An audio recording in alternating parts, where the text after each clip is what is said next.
നമസ്കാരം, പുതിയൊരു വീഡിയോയിലേക്ക് സ്വാഗതം. ഡിഗ്രി ലെവൽ പ്രിലിംസിന്റെ സെപ്റ്റംബർ മാസം അടുത്ത മാസം നടക്കാനിരുന്ന 2 എക്സാംസ് ആണ്. ഒന്ന് ജയിലർ, ആ എക്സാം മാറ്റി വെച്ചിരിക്കുകയാണ്. അതുപോലെ തന്നെ അടുത്ത മാസം നടക്കാനിരുന്നിരുന്ന എക്സൈസ് ഇൻസ്പെക്ടറിന്റെ എക്സാമും മാറ്റി വെച്ചിട്ടുണ്ട്. എക്സൈസ് ഇൻസ്പെക്ടറിന്റെ എക്സാം നവംബർ 17-ാം തീയതിയിലേക്കും ജയിലറിന്റെ എക്സാം നവംബർ 11-ാം തീയതിയിലേക്കുമാണ് മാറ്റി വെച്ചിട്ടുള്ളത്. നമുക്ക് എല്ലാവർക്കും അറിയാം എന്താണ് കാരണമെന്ന്.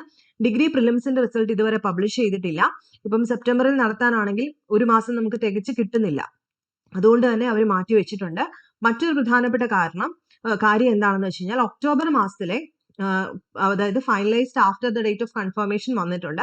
അതിനകത്ത് യൂണിവേഴ്സിറ്റി അസിസ്റ്റന്റും SBCID എക്സാമും ആണ് ഉണ്ടായിരുന്നത്. ആ 2 എക്സാംസിനും ഇതുവരെ മാറ്റമൊന്നുമില്ല. അതായത് ആദ്യത്തെ ഡിഗ്രി മെയിൻസ് എക്സാം നടക്കാൻ പോകുന്നത് യൂണിവേഴ്സിറ്റി അസിസ്റ്റന്റ് ആയിരിക്കും, അതിനുശേഷം SBCID ആയിരിക്കും. അപ്പം യൂണിവേഴ്സിറ്റി അസിസ്റ്റന്റിന് 14-ാം തീയതിയാണ്, ഒക്ടോബർ 14-ാം തീയതിയാണ് എക്സാമിനേഷൻ ഡേറ്റ്. ഇന്ന് 14-ആണ്. അപ്പോൾ ഉടൻ തന്നെ പ്രിലിംസിന്റെ റിസൾട്ട് പബ്ലിഷ് ചെയ്യുമെന്ന് നമ്മൾ വിചാരിക്കുന്നു. മിനിമം ഒരു 2 മാസമെങ്കിലും എക്സാമിനേഷന്റെ റിസൾട്ട് വന്ന് കൊടുക്കണം. അങ്ങനെയാണ് ഇതുവരെ കണ്ടിട്ടുള്ളത്. അപ്പോൾ വരും ദിവസങ്ങളിൽ എപ്പോൾ വേണമെങ്കിലും നമുക്ക് പ്രിലിംസിന്റെ റിസൾട്ട് പ്രതീക്ഷിക്കാം. പിന്നെ ഈ പറയുന്നത് പോലെ തന്നെ നവംബർ 11-ഉം 17-ഉമായിട്ട് അടുത്ത 2 എക്സാമിനേഷൻ വന്നതുകൊണ്ട് തന്നെ SI ആയിക്കോട്ടെ, കമ്പനി ബോർഡ് അസിസ്റ്റന്റ് ആയിക്കോട്ടെ, അതുപോലെ KITയുടെ എക്സാം ആയിക്കോട്ടെ, സബ് ഇൻസ്പെക്ടർ ആയിക്കോട്ടെ, ഇതെല്ലാം നമ്മളൊരു നവംബർ ഡിസംബർ മാസത്തിലാണ് പ്രതീക്ഷിക്കുന്നത്.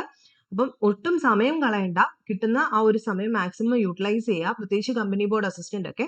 അപ്പൊ എന്തെങ്കിലും സംശയം ഉണ്ടെങ്കിൽ ചോദിക്കാം. ഈ പറഞ്ഞതുപോലെ തന്നെ അസിസ്റ്റന്റ് ജയിലർ ആയിക്കോട്ടെ, എക്സൈസ് ഇൻസ്പെക്ടർ ആയിക്കോട്ടെ, കുറച്ചുകൂടെ സമയം കിട്ടി എന്ന് വിചാരിച്ചാൽ മതി. പക്ഷെ യൂണിവേഴ്സിറ്റി അസിസ്റ്റന്റുകാർക്കും SBCIDക്കാർക്കും കറക്റ്റ് 2 മാസം കൂടെ ഉള്ളൂ സമയം. അതിനകം പ്രിലിംസിന്റെ റിസൾട്ട് പബ്ലിഷ് ചെയ്യുകയും ചെയ്യും. ഒട്ടും സമയം കളയാനില്ല.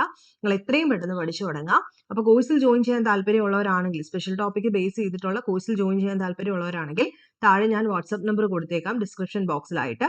അതിലേക്ക് നിങ്ങൾ മെസ്സേജ് അയക്കുക. നെക്സ്റ്റ് വീഡിയോയിൽ കാണാം. ബൈ.